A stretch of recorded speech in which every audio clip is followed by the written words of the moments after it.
309 तक बात हो गई थी। 309 का मतलब कितना हुआ? 346। 346 तक बात हो गई थी। 347 इसकी बात कर रहा है, कहता है स्थानीय निरीक्षण। तो सबसे पहले निरीक्षण और अन्वेषण, इनके बीच फर्क समझ लीजिए, क्योंकि लोकल इंस्पेक्शन की ताकत है 310 में, लोकल इन्वेस्टिगेशन की ताकत नहीं है, लोकल इंक्वायरी की ताकत नहीं है, लोकल इंस्पेक्शन, स्थानीय निरीक्षण, इसकी ताकत दी गई है। और निरीक्षण बात बिल्कुल अलग है। निरीक्षण में आप अपनी ओर से कोई इनिशिएटिव ये नहीं लेंगे, जो कुछ दिख रहा है आप सिर्फ उसी को देखेंगे, आप किसी तथ्य की खोज ये नहीं करेंगे। और अन्वेषण में तथ्यों की खोज ये होती है। अन्वेषण बात बिल्कुल अलग है।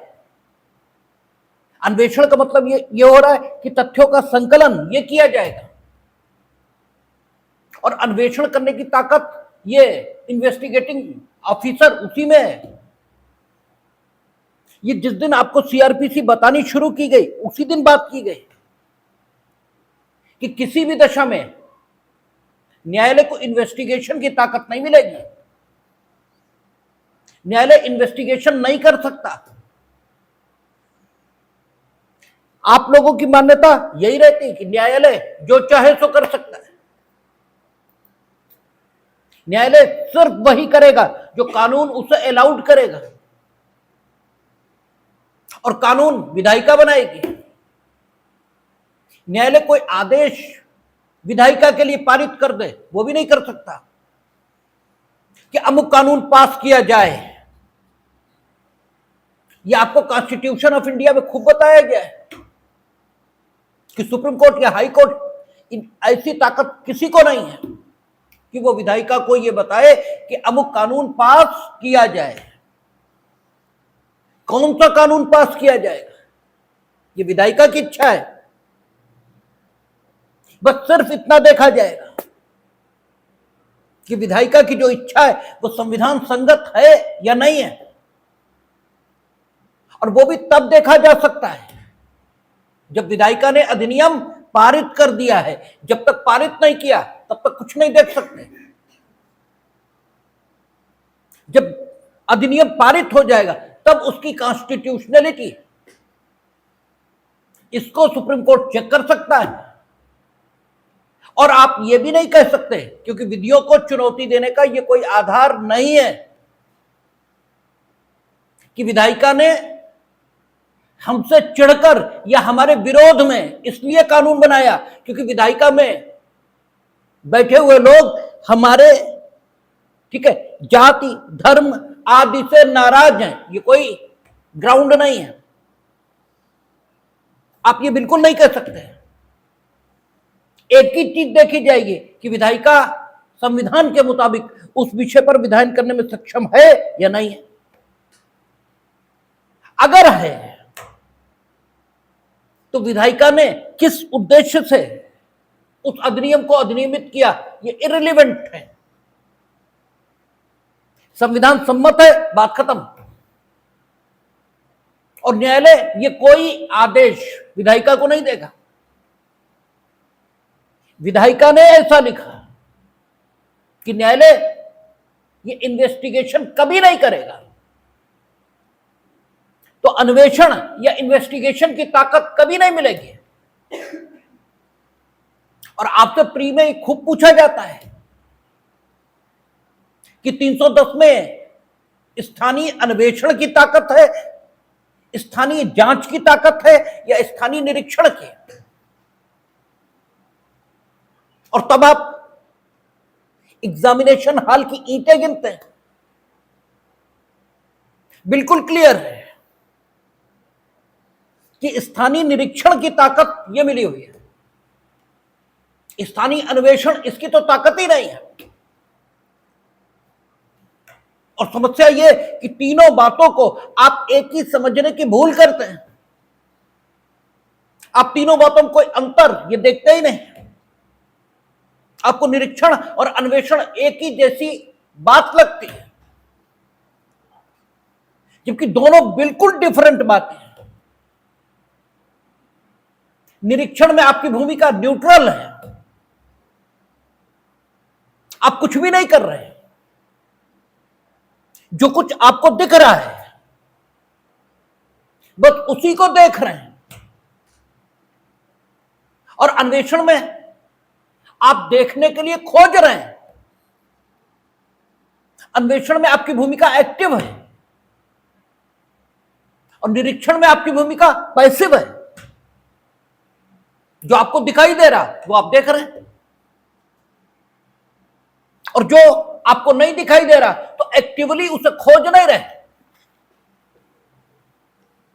इसलिए अन्वेषण और निरीक्षण ये अलग अलग बातें हो गई, और जांच सिर्फ वही है जो बीएनएसएस की धारा में परिभाषित कर दी गई।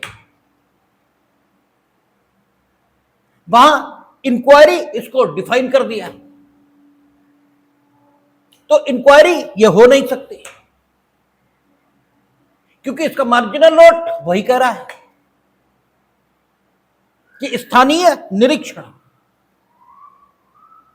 अब ट्रायल के दौरान कोई भी काम हो तो वो निरर्थक निरुद्देश्य ये तो नहीं होगा, उसे करने के पीछे कोई ना कोई उद्देश्य ये जरूर रहेगा। तो आपका स्थानीय निरीक्षण ये क्यों किया जाएगा, किस उद्देश्य से किया जाएगा, तो कहता है 310 में कि साक्ष्य का उचित विवेचन करने के प्रयोजन से अगर न्यायाधीश या मजिस्ट्रेट को यह लगता है कि क्या करना चाहिए, स्थानीय निरीक्षण, किस स्थान का, उस स्थान का जिसमें अपराध का किया जाना अभिकथित है। यानी अगर आप कचहरी की भाषा में बोले तो प्लेस ऑफ अकरेंस,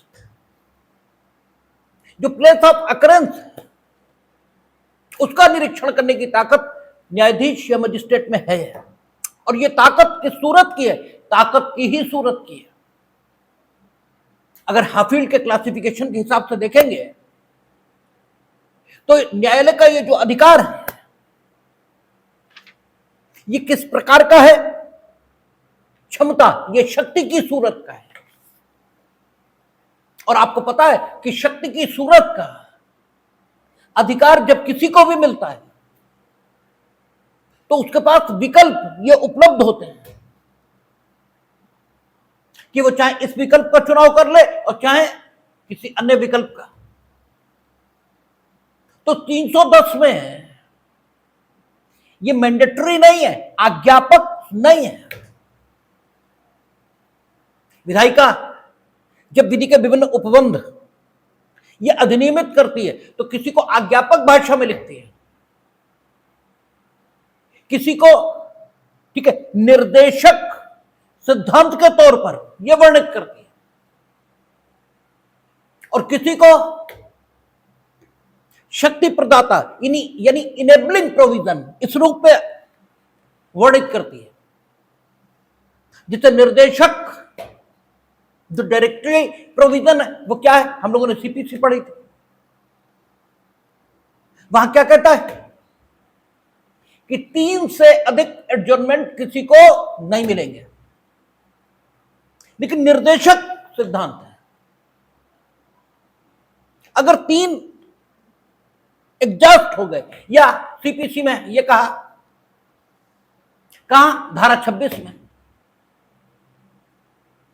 कि आप क्या करेंगे, जो लिखित कथन है उसकी प्रस्तुति कब तक की जाएगी, संबंध की तामील से 90 दिन के भीतर। लिखा कैसा है, आज्ञापक भाषा में, लेकिन जब उसे पढ़ा जाता है तो फिर कैसे पढ़ते हैं, मानो वो निर्देशक सिद्धांत है कि 90 दिन ये दिए हैं, लेकिन अगर न्यायालय को उचित प्रतीत होता है तो वो 90 दिन से अधिक की अवधि यह लिखित कथन दाखिल करने के लिए अनुज्ञात कर सकता है, अलाउड कर सकता है। इसका मतलब यह निकला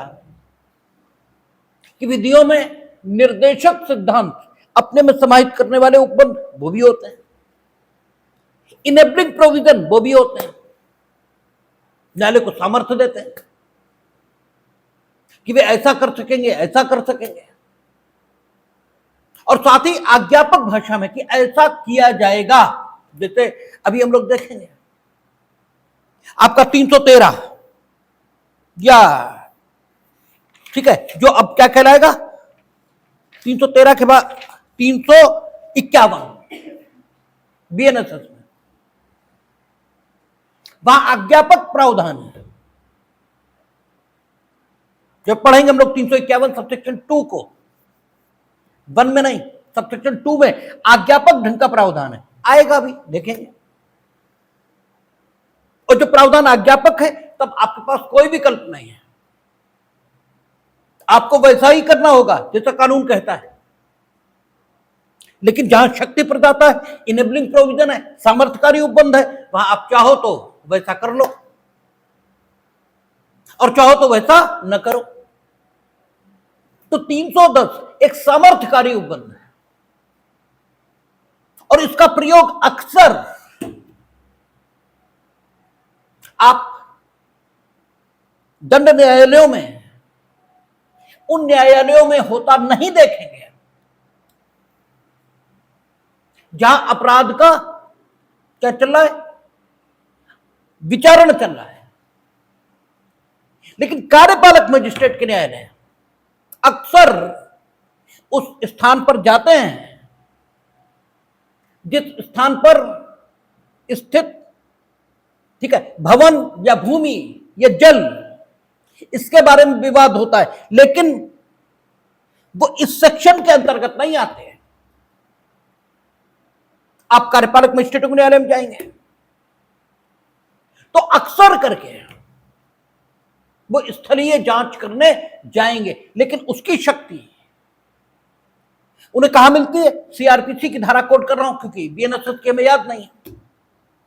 148 वहां स्थानीय जांच करने की शक्ति ये कार्यपालक मजिस्ट्रेटों का है, ठीक है।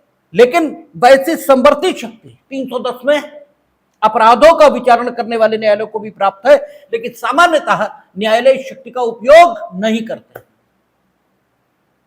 हमने 25 साल की वकालत में एक भी मुकदमे में न्यायालय को इस शक्ति का इस्तेमाल करते नहीं देखा है, लेकिन ये ताकत है उनके पास भी। क्या कहता है आप देखें, कहता कोई न्यायाधीश या मजिस्ट्रेट, और इसका मतलब ये है कि 310 ये सेक्शन अपने में कार्यपालक मजिस्ट्रेट को समाहित नहीं करता,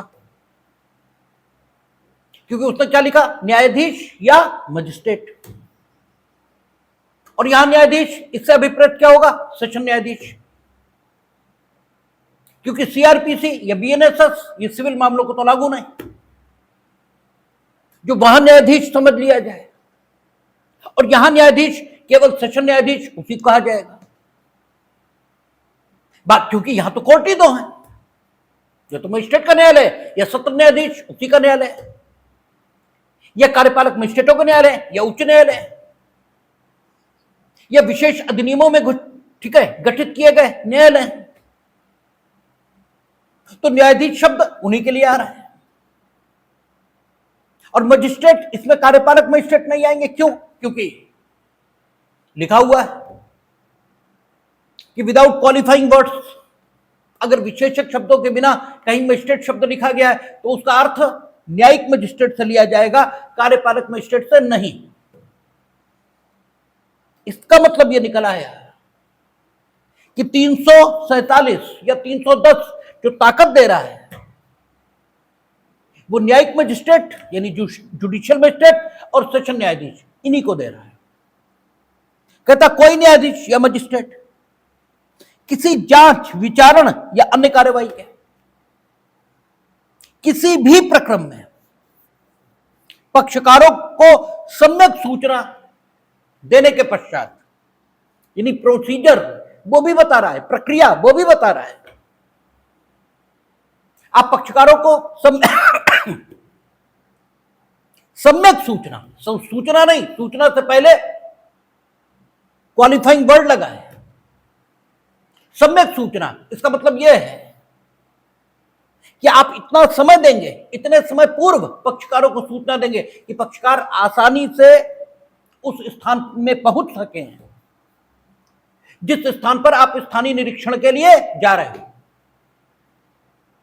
आप निकले और फोन से उन्हें बता दिया तो कोई जरूरी थोड़े वो खाली बैठे होंगे, पक्षकार भी व्यस्त ये हो सकता है किसी काम में। तो ऐसे निरीक्षण की सूचना का कोई अर्थ नहीं है, क्योंकि उसने कहा सम्यक सूचना देने के पश्चात। किसी स्थान में जिसमें अपराध का किया जाना अभिकथित या किसी अन्य स्थान में, क्योंकि अपराध जांच विचारण, ठीक है ना, ये अन्य कार्यवाही, कुछ भी चला रहा हो वो, उसके समक्ष जांच चल रही है तब भी जा सकता है।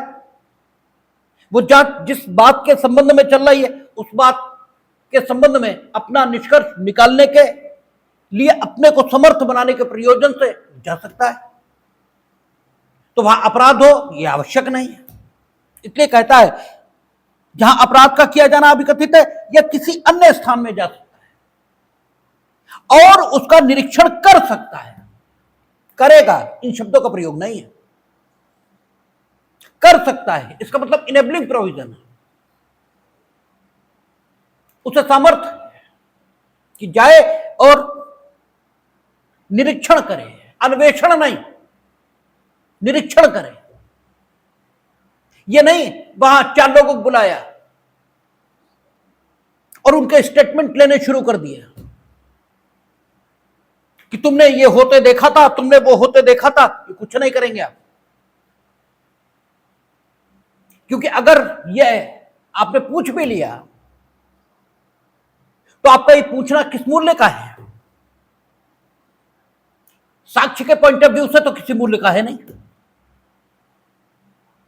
क्योंकि साक्ष्य किसे कहेंगे? जिसमें शपथ दिलाई गई हो। शपथ तो दिलाई नहीं गई, और जिसमें प्रतिपरीक्षा का अवसर यह विपक्षी के पास रहा हो। साक्ष्य की विश्वसनीयता ये कैसे चेक की जाएगी? साक्ष्य क्या है?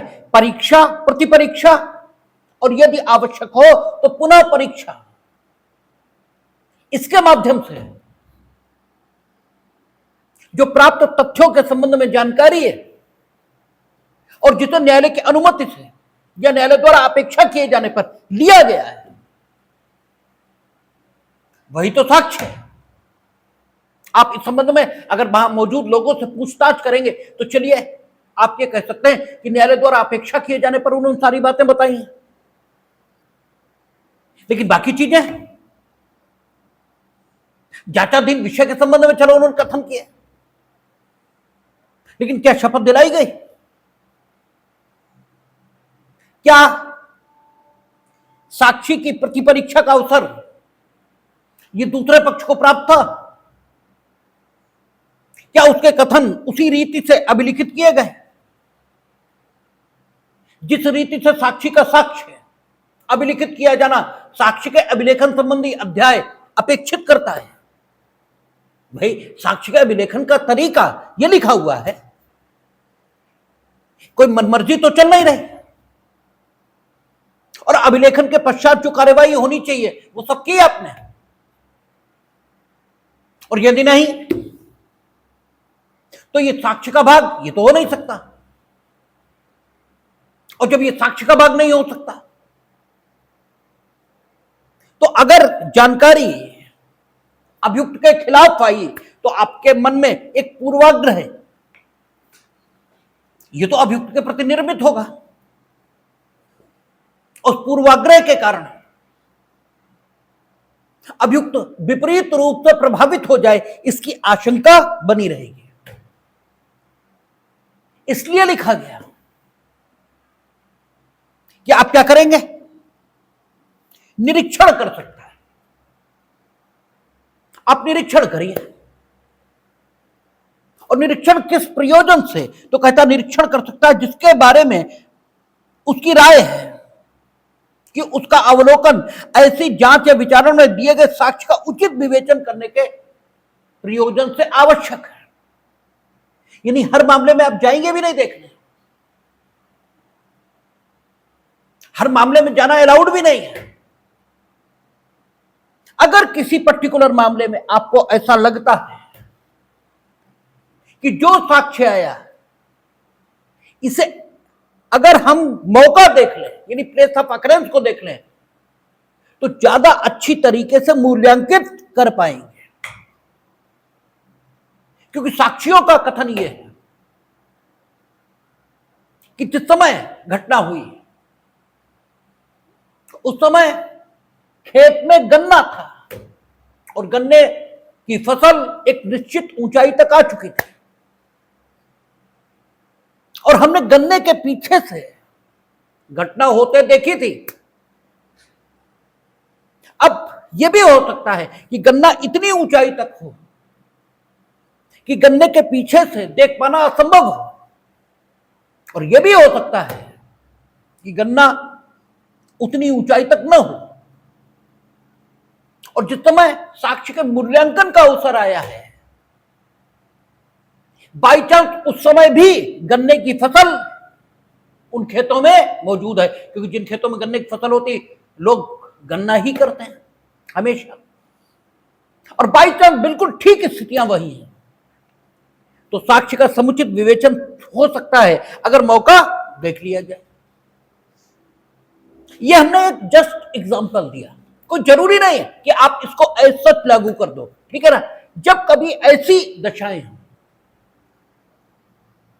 कि आपको लगता हो कि साक्ष्य का उचित विवेचन हम कर पाएंगे अगर हम मौका देख लें,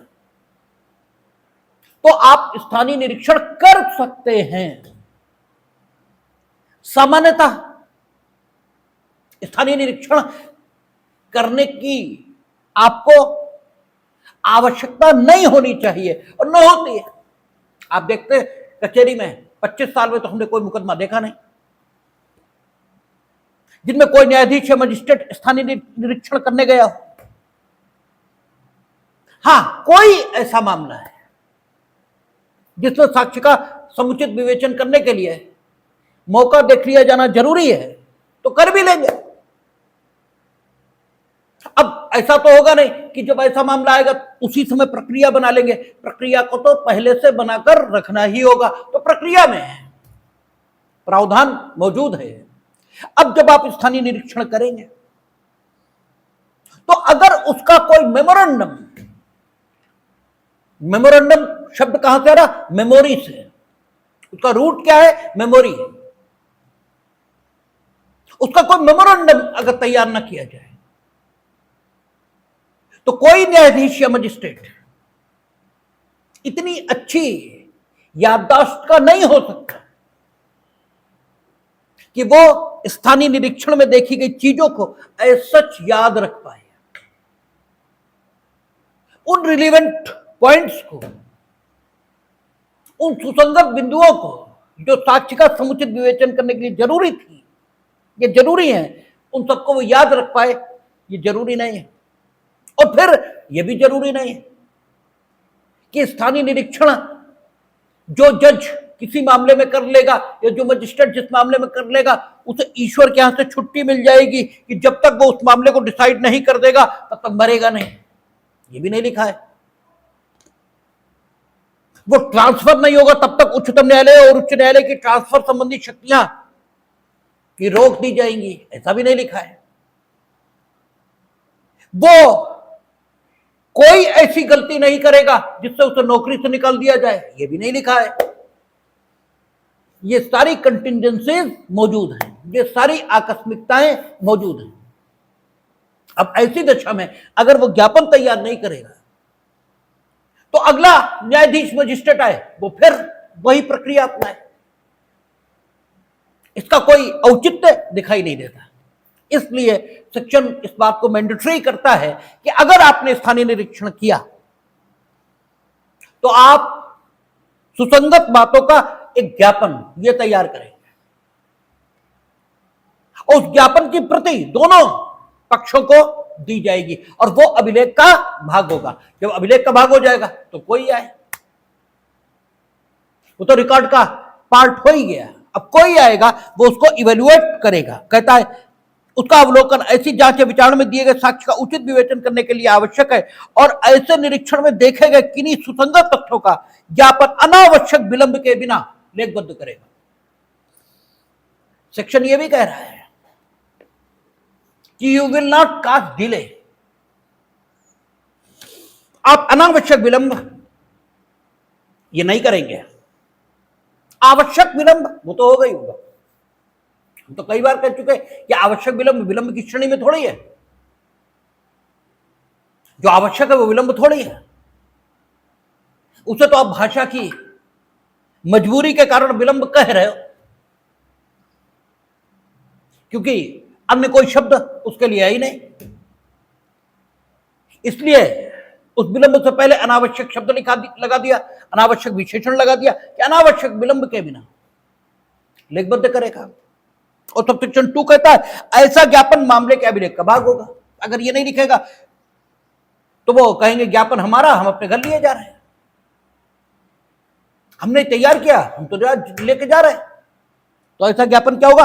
अभिलेख का भाग होगा।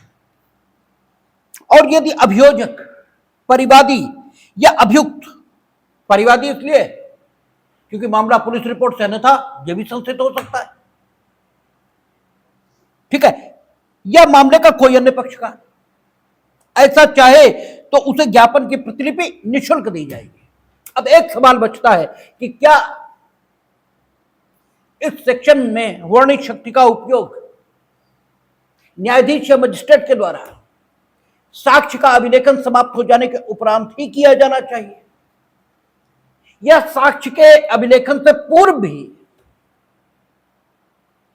न्यायाधीश या मजिस्ट्रेट द्वारा इस शक्ति का प्रयोग किया जा सकता है? तो उसने सिर्फ इतना कहा है साक्ष्य का उचित विवेचन करने के लिए अगर आवश्यक प्रतीत होता है। यानी अगर न्यायाधीश या मजिस्ट्रेट को ऐसा लगता है कि साक्षियों का साक्ष्य सुसंगत तथ्यों पर और अच्छे ढंग से आ सकेगा, यदि हम स्वयं मामले का जो प्लेस ऑफ अकरेंस है उसे देख लें, तो साक्ष्य अभिलिखित किए जाने से पूर्व वो प्लेस ऑफ अकरेंस का निरीक्षण नहीं कर सकेगा। ऐसा सेक्शन से ध्वनित नहीं होता। इसका मतलब before recording of evidence and after recording of evidence in both situations, ठीक है, ये क्षमता, ये शक्ति न्यायालय के द्वारा उपयोग की जा सकती है। ये 310। अब 311 कहता आवश्यक साक्षी को सम्मन करने या उपस्थित व्यक्ति की परीक्षा करने की शक्ति। आवश्यक साक्षी को सम्मन करना।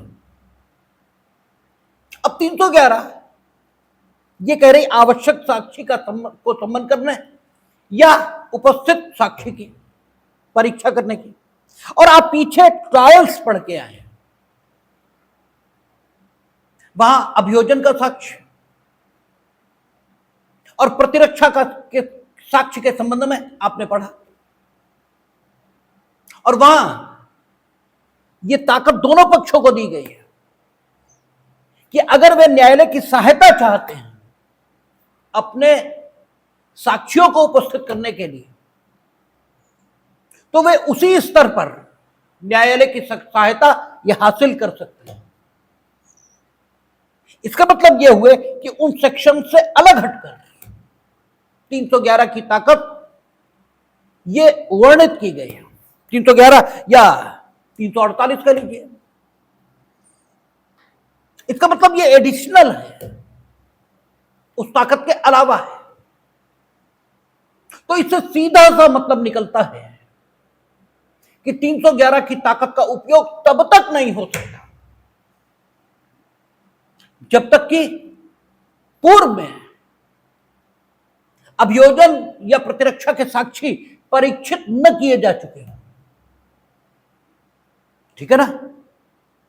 अभियोजन या प्रतिरक्षा के साक्षी जब पूर्व में परीक्षित किए जा चुके हैं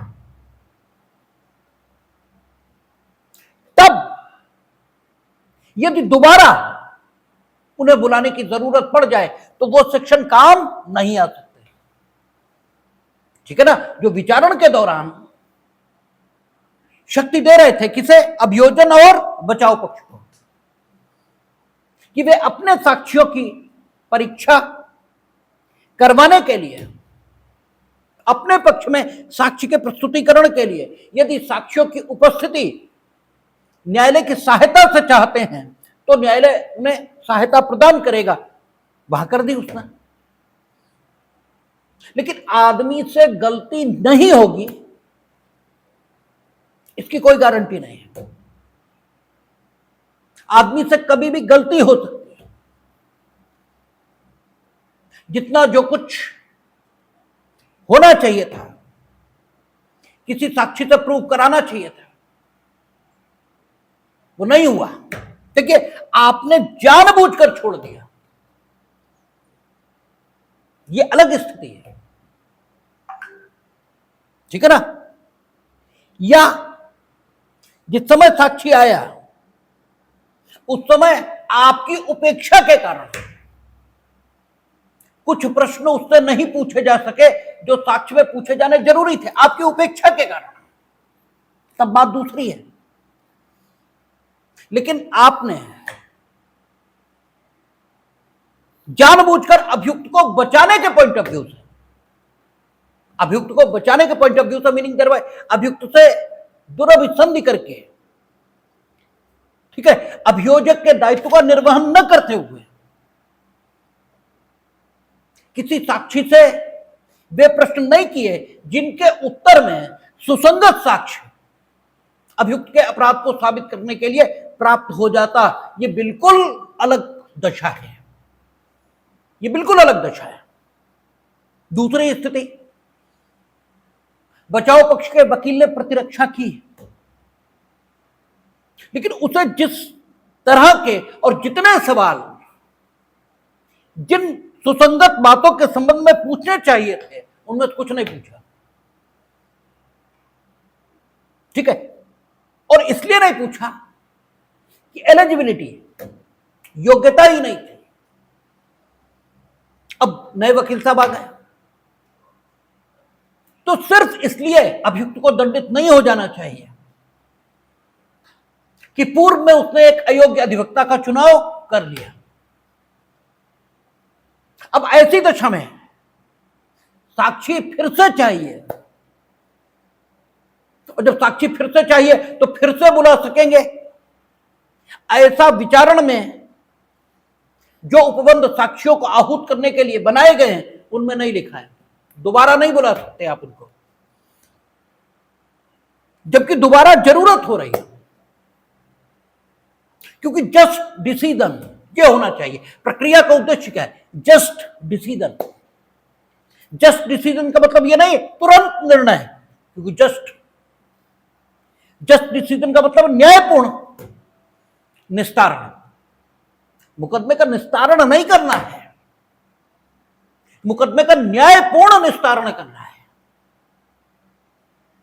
निस्तारण ये तो चाहे जैसा हो जाएगा, लेकिन न्यायपूर्ण निस्तारण यह होना चाहिए। तो साक्षी दोबारा आएंगे कैसे? अगर 311 या 348 बीएनएसएस ये न हो तो कैसे आ जाएंगे? इसके अलावा एक दशा है, एक साक्षी को बुलाया जाना चाहिए था, बहुत इंपॉर्टेंट साक्षी है वो, लेकिन पुलिस की गलती से, पुलिस यानी अन्वेषण अधिकारी, उसकी गलती से उसे साक्षी बनाया ही नहीं गया। साक्षी बनाया नहीं गया मीनिंग देयर भाई साक्षियों की जो सूची अन्वेषण अधिकारी ने न्यायालय में प्रस्तुत की है उसमें उसका नाम ही नहीं है। ठीक है। सपोज कीजिए क्या हुआ है, एक स्त्री की हत्या हुई है, आरोप उसके पति पे है, और एफआईआर से लेकर हर जगह यह वर्णित कि जिस समय स्त्री को मारा गया उस समय उसके बच्चे जिनकी उम्र 7-8 से लेकर 12-14 जितनी भी थी, वे भी मौजूद थे। तो वे सक्षम साक्षी हैं या नहीं हैं, इसकी परीक्षा तो न्यायालय में होगी, क्योंकि 118 कहता है एविडेंस एक्ट। पुराना कोट कर रहा हूं, नए में हो सकता है 1-2 सेक्शन आगे पीछे हो कि सक्षम साक्षी कौन है। तो कहता है जो कोमल वयस, अतिवार्धक, शरीर या मन के रोगों के कारण स्वयं से किए गए प्रश्नों और उनके सही उत्तर देने से निवारित है, केवल उसे छोड़ दीजिए, बाकी सब सक्षम साक्षी। तो वो अपने से किए गए प्रश्नों को समझता है, वो यानी बच्चा जो उस समय प्लेस ऑफ अकरेंस पर मौजूद था या नहीं, और उनका सही उत्तर देने से निवारित है या नहीं, इसकी परीक्षा तो न्यायालय ही करेगा। और आपने उसे साक्षियों की सूची में साक्षी के तौर पर दर्शित ही नहीं किया, अन्वेषण अधिकारी महोदय ने, और मानो उन्होंने दर्शित किया है, लेकिन अभियोजक और बचाव पक्ष में दुर्विसंधि है और जानबूझकर उसको बुलाया नहीं। ठीक है, अमुक जगह पर सेक्सुअल ऑफेंस हुआ है, पीड़िता बदल गई, कुछ नहीं बताती, लेकिन जिस जगह की घटना बताई जाती है वो घटना अभियुक्त ने किराए का कमरा लेकर कारित की थी, ये आ रहा है साक्ष्य। मकान मालिक क्यों नहीं आहूत होगा? अगर मकान मालिक वहीं रह रहा है, मकान मालिक आहूत होना चाहिए, और मकान मालिक बताएगा कि पीड़िता और अभियुक्त बताए गए समय पर कमरे में थे या नहीं थे। और अगर इतना प्रूव हो गया कि कमरे में थे और कितनी देर बाद बाहर आए, तो सब कुछ तो प्रूव हो गया, फिर क्या प्रूव नहीं हुआ? ठीक है ना? और दोनों उसे बुलाने को राजी नहीं, मकान मालिक को, या आपका क्या किया, विवेचना अधिकारी ने उसे साक्षी नहीं बनाया है। तो ऐसी दशाओं में न्यायालय का काम क्या है? न्याय करना। ऐसे साक्षी जो पूर्व में परीक्षित और प्रतिपरीक्षित हो चुके हैं, उनको दोबारा बुलाए जाने की जरूरत यह हो सकती है। साक्षी जो साक्षी के तौर पर आहूत नहीं किया गया, न्यायालय में मौजूद है, लेकिन उसे साक्षी के तौर पर आहूत नहीं किया गया, तो फिर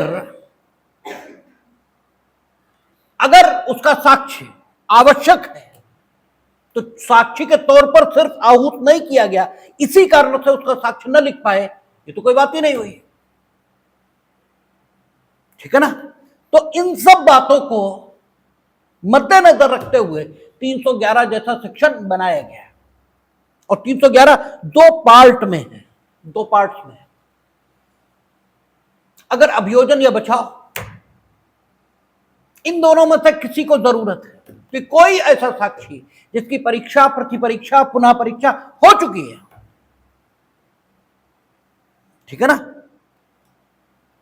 या नहीं हुई है, लेकिन उसकी परीक्षा, प्रतिपरीक्षा, पुनः परीक्षा होना जरूरी है, तो फिर वो एप्लीकेशन दे सकते हैं, चाहे अभियोजन हो और चाहे बचाव पक्ष हो। वो न्यायालय से कह सकते हैं कि फला साक्षी को जिसकी परीक्षा, प्रतिपरीक्षा, पुनः परीक्षा हो चुकी है, या जो न्यायालय में उपस्थित है, उसकी परीक्षा, प्रतिपरीक्षा, पुनः परीक्षा करने की अनुमति दे दी जाए। और अगर न्यायालय पाता है कि एप्लीकेशन या प्रार्थना पत्र सिर्फ विलंब कारित करने के लिए, सिर्फ परेशान करने के लिए यह नहीं दिया गया है, बल्कि प्रार्थना पत्र के माध्यम से जिस साक्षी की उपस्थिति चाहिए गई है, उसका साक्ष्य वाकई मामले के जस्ट डिसीजन के लिए जरूरी है और सही मांग की गई है, तो ऐसे साक्षी जो पूर्व में परीक्षित, प्रतिपरीक्षित और पुनः परीक्षित हो गए हैं, उन्हें भी अतिरिक्त मुख्य परीक्षा, अतिरिक्त प्रतिपरीक्षा या पुनः परीक्षा आदि के उद्देश्यों से आहूत किया जा सकता है। पुनः परीक्षा मेरे ख्याल से नहीं होगी, क्योंकि प्रतिपरीक्षा से जब कोई प्रश्न उठे तभी पुनः परीक्षा की आवश्यकता पड़ती है। देख लेंगे अभी, ठीक है। तो उसे आहूत किया जा सकता है, और कोई साक्षी न्यायालय में उपस्थित है और उसकी पुनः परीक्षा, प्रतिपरीक्षा या मुख्य परीक्षा की जरूरत हो रही है, तो भी न्यायालय अनुमति दे सकता है। मान लीजिए एक विटनेस आया, हमें लगा हमें जितना प्रूव उससे कराना था हमने सब करा लिया, क्रॉस एग्जामिनेशन हो गया, छुट्टी हो गई। अभी हमने देखा कि अरे दो बातें तो छूट गई, और वो अभी कोर्ट में ही है, छोड़कर नहीं गया है। लेकिन पहले उसे जितना बुलाया गया था वो सारे काम हो चुके, हमने भी कह दिया क्या ठीक है, लेकिन हमें पता लगा कि दो चीजें छूट गई, तो अभी तो कोर्ट में ही है, हम फट से एप्लीकेशन देंगे, और एप्लीकेशन लिखित और मौखिक दोनों हो सकते। तत्काल 311 की शक्ति का प्रयोग करते हुए उसकी अतिरिक्त मुख्य परीक्षा यह अंकित करने का आदेश दिया जा सकता है, और फिर प्रतिपरीक्षा आदि हो सकती है, ठीक है। इसके अलावा अगर कोई ऐसा साक्षी है जिसकी उपस्थिति होनी चाहिए, जिसका साक्ष्य आना ही चाहिए पत्रावली पर, लेकिन दोनों पक्षों में से कोई उसे प्रस्तुत करने को तैयार है ही नहीं, कोई नहीं प्रस्तुत करना चाहता, दोनों मिल गए, तो न्यायालय को ताकत है, ठीक है। और वो ताकत न्यायालय के ऊपर एक जिम्मेदारी के तौर पर 311 के दूसरे पैरा में रखी गई। ये दो भागों में इनेक्ट है, दूसरे भाग में रखी गई कि न्यायालय ऐसे साक्षी को आहूत करेगा, ठीक है ना। वो जिम्मेदारी है न्यायालय पर, यानी न्यायालय वहां एक्टिव पार्ट प्ले करेगा, एक्टिव रोल प्ले करेगा, ठीक है, आहूत करेगा। आप देखें क्या कहता है, कोई न्यायालय, और यहां न्यायालय शब्द का प्रयोग किया, इसका मतलब यह हुआ कि धारा 6 के अंतर्गत जितने न्यायालय सबको यह धारा लागू है। कहता कोई न्यायालय इस संहिता के अधीन, यानी प्रिवेंटिव जो कार्यवाही चल रही वो भी इस संहिता के अधीन, उसने कहा इस संहिता के अधीन किसी जांच, विचारण या अन्य कार्यवाही के, यानी 125 कार्रवाई हो, 133 कार्रवाई हो, 145 की कार्रवाई कोई हो, अन्य कार्रवाई के किसी प्रक्रम में, किसी भी प्रक्रम में, जांच कार्रवाई या विचारण का प्रक्रम कब तक चलता है, जब तक डिसीजन ना आ जाए तब तक जांच कार्रवाई या विचारण के प्रक्रम चलते ही रहते हैं। और इसीलिए जजमेंट का चैप्टर अलग से है, वो ये बताता है कि जजमेंट कैसे सुनाया जाएगा। जब तक जजमेंट उस प्रक्रिया से सुना ना दिया जाए तब तक ये नहीं माना जा सकता कि मामले में निर्णय हो गया, और जब तक निर्णय नहीं हुआ तब तक 311 की ताकत या 348 की ताकत बनी हुई है। हाँ, एक बार उस प्रक्रिया से निर्णय सुना दिया गया, अब सारी ताकतें खत्म हो गई, अब तो जो होगा अपीलेट कोर्ट करेगा, ठीक है। कहता कोई न्यायालय इस संहिता के अधीन। अच्छा, जब कोई न्यायालय शब्द का प्रयोग कर दिया तो इसमें रिविजनल कोर्ट और अपीलेट कोर्ट भी आ गए, क्योंकि हम लोग आगे पढ़ेंगे अपील में भी साक्ष्य के अंकन का, ठीक है, आदेश दिया जा सकता है, वहां भी रिकॉर्डिंग ऑफ एविडेंस हो सकती है। इसीलिए कोई न्यायालय, इसमें पुनरीक्षण न्यायालय और अपीलेट कोर्ट ये भी शामिल हो गए धारा 6 के अतिरिक्त। कहता कोई न्यायालय इस संहिता के अधीन किसी जांच, विचारण या अन्य कार्रवाई, अपील अन्य कार्रवाई के अंतर्गत आ जाएगी, जांच, विचारण या अन्य कार्रवाई के किसी प्रक्रम में किसी व्यक्ति को साक्षी के तौर पर सम्मन कर सकता है, या किसी ऐसे व्यक्ति को जो हाजिर हो, यद्यपि साक्षी के रूप में सम्मन न किया गया हो, परीक्षा कर सकता है, ठीक है ना। इतना तो एक भाग हो गया, किसी को मुख्य परीक्षा आदि के लिए साक्षी के तौर पर सम्मन कर सकता है, और जो न्यायालय में उपस्थित है उसकी साक्षी के तौर पर परीक्षा कर सकता है कोई न्यायालय, ठीक है ना। आगे कहता है किसी व्यक्ति को जिसकी पहले परीक्षा की जा चुकी है पुनः बुला सकता है और उसकी पुनः परीक्षा कर सकता है। यहां तक पहला पार्ट कंप्लीट हो गया। और यदि, और के बाद जो लिखा है, और यदि न्यायालय को मामले के न्याय संगत विनिश्चय के लिए किसी ऐसे व्यक्ति का साक्ष्य आवश्यक प्रतीत होता है तो वह ऐसे व्यक्ति को सम्मन करेगा। ठीक है, यहां जिम्मेदारी है न्यायालय पर, सम्मन करेगा और उसकी परीक्षा करेगा या उसे पुनः बुलाएगा और उसकी पुनः परीक्षा ये करेगा। यहां कोई डिस्क्रिप्शन नहीं रखा। न्यायालय को अगर आवश्यक प्रतीत होता है तो करेगा, और इसी को न्यायालय की भाषा में क्या बोलते हैं, कोर्ट विटनेस। इसी को न्यायालयीन साक्षी कहा जाता है। ठीक है ना, सम्मन करेगा और उसकी परीक्षा करेगा या उसे पुनः बुलाएगा और उसकी पुनः परीक्षा करेगा। प्रति परीक्षा नहीं लिखा।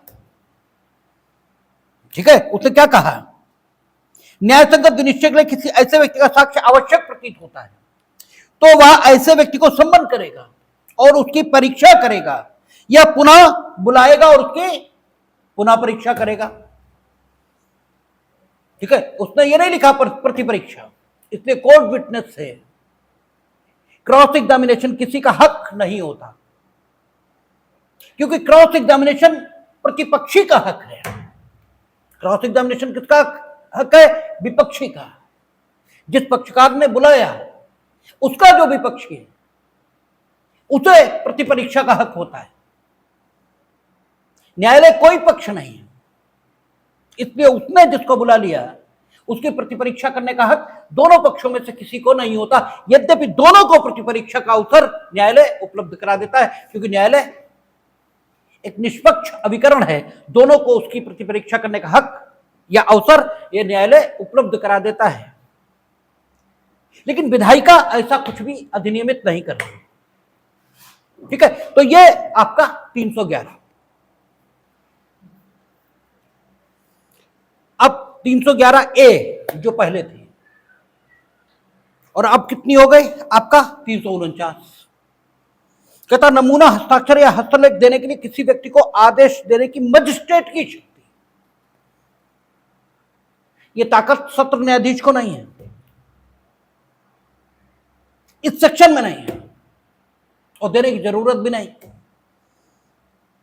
क्योंकि सत्र न्यायाधीश के समक्ष तो मामला कमिट होकर जाएगा, सारा साक्ष्य संकलित हो जाएगा, जब आरोप पत्र प्रेषित हो जाएगा उसके बाद यह तय होगा कि न्यायालय, अगर सत्र न्यायालय द्वारा मामला परीक्षणीय है तो उसके समक्ष कमिट करके भेज दिया जाएगा। तो इसलिए यह ताकत अभियुक्त के दोष को विचारण में स्थापित करने के लिए नहीं बनाई गई है, बल्कि अन्वेषण इसमें सहायता देने के लिए यह धारा बनाई गई है। इसलिए मजिस्ट्रेट को यहां ताकत दी है। उनका यदि प्रथम वर्ग मजिस्ट्रेट का यह समाधान हो जाता है कि इस संहिता के अधीन किसी अन्वेषण या कार्यवाही के प्रयोजनों के लिए, ठीक है ना, विचारण नहीं, उसने कहा अन्वेषण या कार्यवाही के प्रयोजनों के लिए। कार्यवाही में जांच आ गई, अन्य कार्यवाहियां आ गई, लेकिन विचारण नहीं लिखा। ठीक है, का अन्वेषण या अन्य या कार्यवाही के प्रयोजनों के लिए किसी व्यक्ति को जिसके अंतर्गत अभियुक्त व्यक्ति भी है नमूना हस्ताक्षर या अंगुली छाप या हस्तलेख या आवाज या सैंपल देने के लिए निर्देश देना समीचीन है। अगर ऐसा लगता है, ठीक है, तो क्या लगता है, अब तो मजिस्ट्रेटों की एप्लीकेशन लगती है कि साहब इन्हें बुलाया जाए, अपनी आवाज का सैंपल दें। बहुत सारे बड़े बड़े लीडर्स होते हैं, बड़े बड़े लोग होते हैं, उनके लिए अखबारों में आता रहता कि सैंपल देने के लिए उन्हें बुलाया गया। ठीक है ना, क्या कहता है कि निर्देश देना समीचीन है, तो वह उस आशय का आदेश कर सकेगा और उस दशा में वह व्यक्ति जिससे आदेश संबंधित है ऐसे आदेश में विनिर्दिष्ट समय और स्थान पर पेश किया जाएगा या वहां उपस्थित होगा और अपने नमूना हस्ताक्षर या अंगुली छाप या हस्तलेख या आवाज का सैंपल देगा। और यह अनुच्छेद 20 के अंतर्गत अपने ही विरुद्ध साक्ष्य देने की कोटि में नहीं आएगा। क्योंकि आपकी आवाज या ठीक है, आपकी आवाज या आपका नमूना हस्ताक्षर ये ऐसी चीज नहीं है जिसे आपसे पूछकर अन्वेषण अधिकारी ने जाना हो या न्यायालय ने जाना हो। वो ऑलरेडी, ठीक है, सबके सामने है और आपको आपके विरुद्ध साक्ष्य देने के लिए मजबूर किया गया। ये तब कहा जाएगा जब आपसे ये जानकारी हासिल करने की कोशिश की जाए कि आपको फंसाने वाला साक्ष्य कहां मिलेगा। ठीक है, आपसे हम कुछ पूछ नहीं रहे, ठीक है, आपकी आवाज कोई छुपी हुई नहीं है, आपका नमूना हस्ताक्षर कोई छुपा हुआ नहीं है कि हम ये पूछ रहे हैं कि हस्ताक्षर कहां है तुम्हारे, तुम हमें बताओ, और फिर हम तुम्हारे द्वारा प्रदत्त जानकारी के आधार पर तुम्हारे हस्ताक्षर खोज कर लाए हो। ये नहीं है। हस्ताक्षर तो आपके रखे हैं लगातार, आप हस्ताक्षर करते ही रहते हैं, लेकिन हम संकलित कर लाएंगे तो तुम कहोगे मेरे हैं ही नहीं। इसलिए एक अधिकृत तरीके से आपसे कहा जा रहा है हमारे सामने करो। कोई छुपी हुई चीज नहीं है।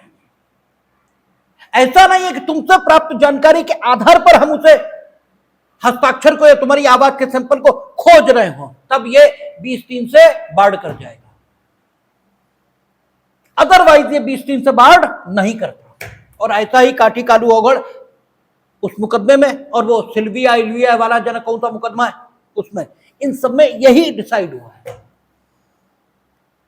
कि ये सेक्शन या इस प्रकार के अन्य सेक्शन या इस प्रकार की अन्य विधियां ये भारत के संविधान के अनुच्छेद 20(3) से जो आत्म अभिशंसन के विरुद्ध सुरक्षा देता है उससे बाधित नहीं है। ठीक है ना। तो ये कहता है परंतु इस धारा के अधीन कोई आदेश तब तक नहीं दिया जाएगा जब तक उस व्यक्ति को ऐसे अन्वेषण या कार्रवाई के संबंध में किसी समय गिरफ्तार न किया गया हो।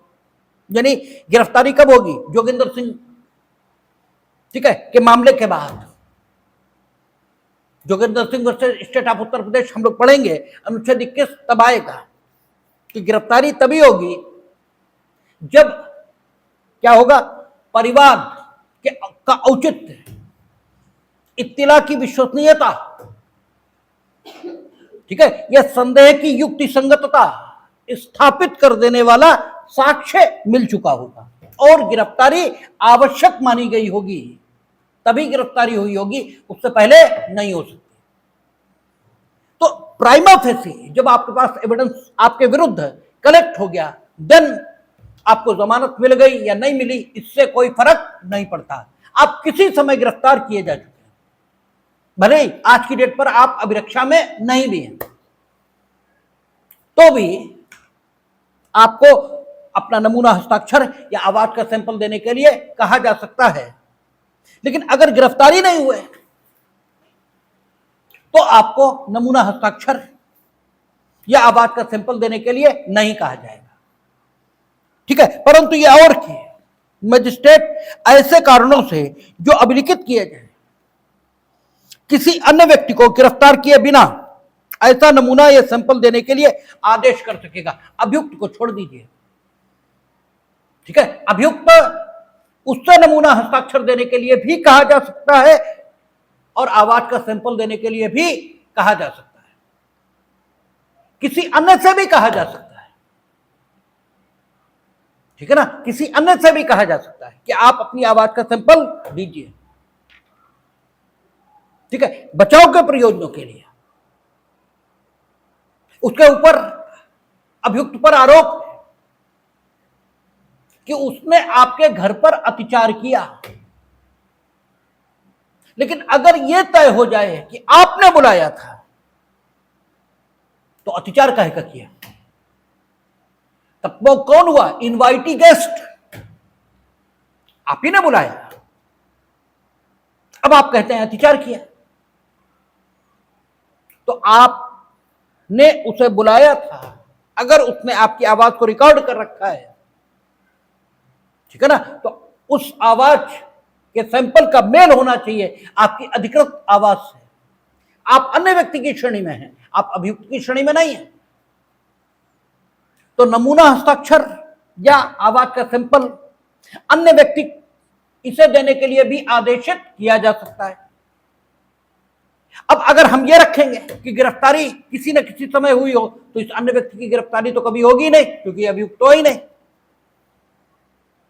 ठीक है, तो ऊपर वाले परंतु से मामला संपूर्ण रूप से हल नहीं हो रहा, इसलिए एक और परंतु जोड़ा गया और कहा गया कि परंतु यह और मजिस्ट्रेट ऐसे कारणों से जो अभिलिखित किए जाएंगे किसी अन्य व्यक्ति को गिरफ्तार किए बिना ऐसा नमूना या सैंपल देने के लिए आदेश कर सकेगा। ठीक है, इसमें कोई समस्या नहीं। फिर आगे कहता है परिवादियों और साक्षियों के व्यय। साक्षी शब्द कहा उसने, अभियोजन साक्षी, बचाव पक्ष का साक्षी कुछ नहीं कहा। उसने कहा राज्य सरकार द्वारा बनाए गए किन्हीं नियमों के अधीन रहते हुए यदि कोई दंड न्यायालय ठीक समझता है तो वह ऐसे न्यायालय के समक्ष इस संहिता के अधीन किसी जांच विचारणा या अन्य कार्यवाही के प्रयोजन से हाजिर होने वाले किसी परिवादी या साक्षी के उचित व्ययों के सरकार द्वारा दिए जाने के लिए आदेश दे सकता है। उसने सिर्फ इतना ही कहा, परिवादी और साक्षी। ठीक है, और राज्य सरकार द्वारा बनाए गए नियमों के अधीन रहते हुए। इसका मतलब यह हुआ कि प्रथमतः परिवादी और साक्षियों के व्यय किस मापमान से दिए जाए, इसके संबंध में जो व्यवस्था है वो कौन करेगा? राज्य सरकार। और किस प्रकार करेंगे? नियम बनाकर। इसका मतलब यह हुआ कि यह सेक्शन प्रत्यायोजित विधायन की अपेक्षा यह करता है। यहां यह नहीं कहा कि राज्य सरकार नियम बना सकेगी, यह कहा कि राज्य सरकार द्वारा बनाए गए नियमों के अधीन रहते हुए। आगे देख लेंगे राज्य सरकार को नियम बनाने की ताकत देने के लिए एक अन्य सेक्शन आएगा जो पिछली सीआरपीसी मेरे ख्याल से 475 था शायद, या 476 हो, 475 या 476 में से एक था। वहां राज्य सरकार को नियम बनाने की ताकत दी गई थी। अब 530 या 525-26 ये हो गया होगा, क्योंकि अब सेक्शन 531 हो गए। पहले कितने थे? 483 नहीं 484। तो 10 सेक्शन वही मान लीजिए उधर होगा। लेकिन यहां राज्य सरकार के नियमों की अपेक्षा सेक्शन कर रहा है, यह तय है। तो प्रथमतः राज्य सरकार नियम बनाएगी कि किस मापमान से साक्षियों और परिवादियों के व्यय दिए जाएं, और हमेशा दिए जाएंगे यह भी नहीं, यदि न्यायालय ठीक समझे, न्यायालय को ठीक लगता है तो साक्षी किसी भी तरफ का है,